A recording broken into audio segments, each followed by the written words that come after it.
setan selalu disalahkan.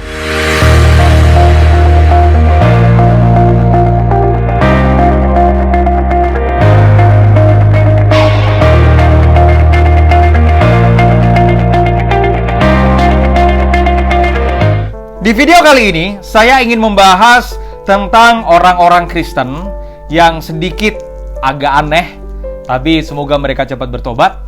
Karena ini saya mau bahas agar kita dapat pengertian yang benar tentang iman kekristenan kita. Nah, ada beberapa orang tipikal orang Kristen yang selalu suka mengkambing hitamkan setan. Contohnya, misalkan, sekali lagi ya, setan itu udah salah. Tapi seringkali kita mengkambing hitamkan setan karena ada keadaan tertentu yang seolah-olah karena kesalahannya setan. Ingat sekali lagi, setan itu sudah salah. Nggak perlu lagi dikambing hitamkan. Pokoknya ujung daripada setan, kuasa kegelapan, Lucifer, dan semua antek-anteknya adalah pada hukuman kekal, pada neraka yang kekal. Itu sudah pasti, iya dan amin. Nggak bisa diganggu-gugat. Nah, tapi seringkali muncul orang-orang Kristen yang justru aneh. Kenapa? Karena ada keadaan tertentu yang tidak sesuai dengan yang diharapkan, justru mereka menyalahkan setan. Contohnya, toko sepi, setan yang disalahin. Ban bocor, setan yang disalahin. Rumah makan sepi, setan yang disalahkan. Aduh, kadang saya sih ketawa. Pernah satu kali kejadian, saya diundang makan di salah satu restoran. Nah, kemudian saya datang. Waktu saya datang diundang di restoran itu, nah restoran itu nampak sepi. Yang pemilik restoran, yang punya restoran, kemudian ngobrol, "Pak Pendeta, restoran saya ini dulu rame, Pak. Tapi, Pak, sekarang sepi, Pak. Tahu nggak, Pak, kenapa restoran saya sepi? Restoran saya sepi itu karena diguna-guna, Pak. Karena ada banyak orang yang terus kemudian kirim kuasa kegelapan ke restoran saya. Sehingga pengunjung atau pembeli, konsumen tidak mau datang lagi ke restoran saya.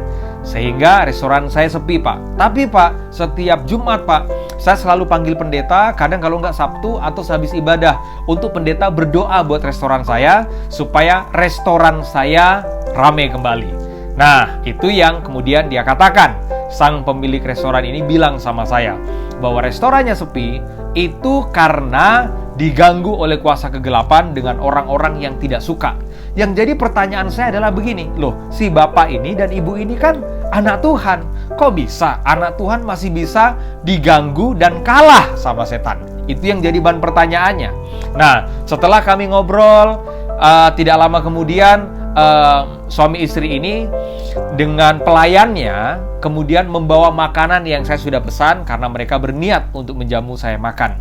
Waktu saya lihat pelayan restorannya, saya agak sedikit bagaimana ya? Saya agak sedikit ngelihat itu, waduh, kok pelayan restoran menyajikan makanan, kok dandanannya kok kumus-kumus gitu ya? Agak belepotan, quote and quote, agak sedikit kotor. Bajunya juga agak sedikit kotor, dandanannya juga agak sedikit kotor. Nah, kemudian makanan itu disajikan. Nah, ketika makanan itu disajikan, sang pemilik dari rumah makan itu bilang, "Ayo pastor, ayo pendeta, ayo coba makanannya." Ketika saya baru menyendok makanannya, baru memasukkan di mulut saya, langsung kemudian muncul di pikiran saya dengan kesimpulan, pantesan aja restorannya sepi. Tahu nggak kenapa? Karena makanannya kurang enak. Sedangkan yang disalahkan, yang diomongkan oleh pemilik restoran adalah ini semua karena setan, Pak. Ini restoran saya sepi ini karena setan, Pak. Saya diganggu kuasa kegelapan, Pak. Ada orang yang tidak suka, Pak, sehingga restoran saya sepi. Padahal ketika saya makan dari makanan itu, pantesan aja restorannya sepi. Yang pertama, makanannya nggak enak. Yang kedua, cara penyajiannya, orang kerjanya, pelayan restoran yang menyajikan makanan itu, dandan awut-awutan, agak terkesan kotor. Gimana orang terus kemudian suka untuk datang ke situ? Nah, dari situ saya belajar, seringkali setan kita salahkan, padahal kitalah yang teledor, kitalah yang keliru, kitalah yang salahkan. Tapi supaya main aman, setan kita salahkan. Nah, kejadian ini pernah terjadi pertama kali ketika manusia jatuh ke dalam dosa. Hari itu, Hawa dan Adam jatuh dalam dosa, dan kemudian Tuhan datang. Ketika Tuhan datang, Adam dan Hawa kan sembunyi kan? Ketika Adam dan Hawa sembunyi, Tuhan tanya, "Adam, di manakah engkau?" Kemudian Adam datang dalam keadaan dia sadar dia telanjang. Terus kemudian Adam menyalahkan istrinya, dia menyalahkan Hawa. Nah, dan uniknya adalah begini, ketika Adam berkata, "Ya perempuan inilah yang kau tempatkan kepadaku, ya perempuan inilah," bahasa saya, "yang membawa aku sampai jatuh dalam dosa." Dan ternyata Hawa pun tidak mau supaya tangannya kotor. Dia berusaha untuk cuci tangan dengan menyalahkan setan. Dan hari itu, setan datang dalam wujud ular. Dan apa yang terjadi? Mari saya baca buat Bapak Ibu. Kejadian 3 ayat 13. Ketika Tuhan marah, Kejadian 3 ayat 13, kemudian berfirmanlah Tuhan Allah kepada perempuan itu, "Apakah yang telah kau perbuat ini?" Jawab perempuan itu, "Ular itu yang memperdayakan aku, maka kumakan." Bayangkan, Tuhan marah tanya kepada Hawa, "Hawa, apa yang kamu buat ini?" Kamu itu buat sebuah kesalahan. Kamu itu buat dosa. Tuhan juga sama. Tuhan bilang sama Adam, "Adam, siapa yang bilang kamu telanjang?" Adam menyalahkan Hawa. Dan kemudian Hawa menyalahkan ular. Pihak yang terakhir disalahkan itu ular, alias setan. Padahal, ya setan udah salah, ular sudah salah, tapi dia disalahkan. Nah, banyak orang Kristen yang modelnya seperti ini. Cuci tangan, melakukan pembenaran dengan cara menyalahkan setan. Contoh, rumah tangga berantakan, aut-autan, bertengkar suami dan istri. Terus kemudian bilang begini, "Ini semua karena kuasa kegelapan, ini semua karena setan." Bukan, itu karena kalian masing-masing egois, makanya saling menyalahkan. Nah, seringkali setan dikambing hitamkan. Kasihan juga ya, nggak usah dikasihani lah. Memang setan itu bakalan binasa di kekekalan neraka, api yang menyala-nyala. Tapi yang aneh adalah begini, apa-apa seringkali kita menyalahkan setan loh. Sadar atau enggak? Dompet hilang, setan yang disalahkan. Makan terlalu banyak, makan daging terlalu banyak, akibatnya kolesterol, tegangan tinggi, terus kemudian bilang, "Sepertinya saya merasakan ada serangan kuasa kegelapan buat saya." Halo? Coba cek, jangan-jangan karena keteledoran kita. Jangan kita terus juga ikut kesetanan dengan menyalahkan setan. Makanya kita juga sama-sama kesetanan karena menyalahkan setan. Tidak semuanya karena setan. Makanya dalam hidup ada kesalahan kita. Coba cek, jangan-jangan kita yang salah, jangan-jangan kita yang keliru.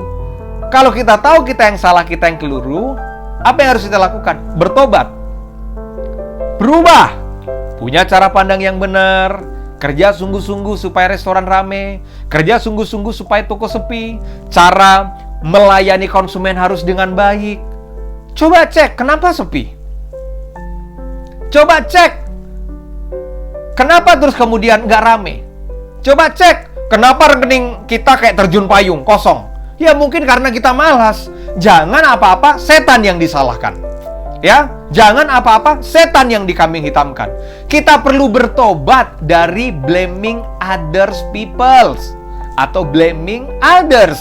Jangan kita menyalahkan orang lain, berusaha untuk kita cuci tangan dengan kita menyalahkan orang. Makanya ikut Tuhan, kita harus berpikir secara cerdas. Kenapa ya tokoku sepi? Jangan cuma karena setan. Kenapa tokoku sepi? Mungkin cara kamu melayani nggak ramah, makanya orang males. Kenapa ya restorannya sepi? Mungkin karena makanannya kurang enak. Jadi coba dicek. Jangan apa-apa setan yang disalahkan. Ya, jangan seperti Hawa. Udah jatuh dalam dosa, orang lain yang disalahkan. Orang yang suka menyalahkan orang lain padahal dia yang salah, buat saya udah sama kayak itu Adam dan Hawa yang nyalahin setan. Makanya, ayo berubah. Coba cek, kenapa kita kok belum diberkati? Jangan ngomong lagi, kurang peperangan rohani. Bukan, kurang lawan setan lagi. Udah, setan udah kalah di atas kayu salib. Cetok, Yesus menang, setan kalah. 3 hari kemudian dia turun dalam kerajaan maut. Kunci kemenangan sudah ada di tangan Tuhan Yesus.